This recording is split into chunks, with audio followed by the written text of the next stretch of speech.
হাড় কাঁপানো শীতে জবুথবু হয়ে পড়েছে নোয়াখালী। সকাল থেকে ঘন কুয়াশা আর শীতল বাতাসে বিপর্যস্ত হয়ে পড়েছে জেলার শহর ও গ্রামের জনজীবন।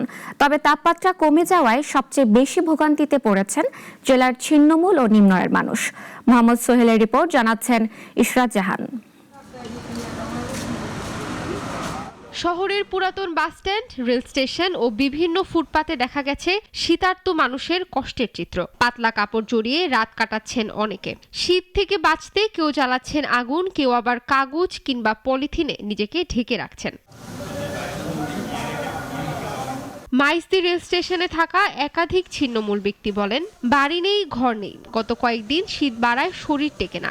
একটা কম্বল পেলে অনেক উপকার হতো। আর বাড়ি ঘর নাই, আমি জানো হরি থাকি দিনে রাইছে খুঁজি বিচারি আনি খাই আর ইসাইর ওদিকে রেল স্টেশন হইতে রাস্তাঘাটে আঙ্গবাসে আর কেউ নেই। এখন আমরা যদি কোনো কিছু যদি কম্বল টম্বল কিছু যদি সাহায্য সপ্তাহ যদি খাই তো আমরা কেন শীতের জন্য বাঁচছিলাম। একই চিত্র গ্রামাঞ্চলেও। জেলার সদর, সুবর্ণচর, কবিরহাট, সেনবাগ ও কোম্পানিগঞ্জ উপজেলায় শীতের প্রকোপ আরও বেশি। কর্মজীবীরা কাজে যেতে পারছেন না নিয়মিত। এতে আয় কমে যাওয়ায় পরিবার নিয়ে পড়েছেন চরম সংকটে। সূর্য না ওঠার কারণে রাস্তাঘাটে গাড়ি নিয়ে বের হতে পারতেছি না, অত্যন্ত শীত। ছেলে মেয়েদেরকে নিয়ে বা মা বাবাকে নিয়ে অনেক অনেক কষ্ট জীবন যাপন করতে হইতেছে আমার। জেলা আবহাওয়া অফিসের তথ্য মতে জেলায় গত 3 দিন সর্বনিম্ন তাপমাত্রা গড়ে 14 ডিগ্রি সেলসিয়াসের নিচে ছিল।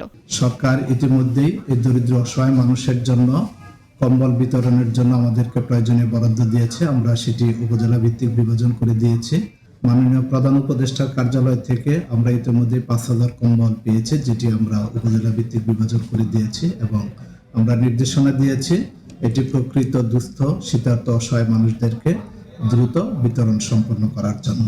জেলার ছিন্নমূল ও নিম্ন আয়ের অসহায় মানুষের পাশে দাঁড়াতে সরকারি ও বেসরকারি উদ্যোগ আরও জোরদারের দাবি জানিয়েছেন স্থানীয়রা। ইশরাত জাহান, নাগরিক।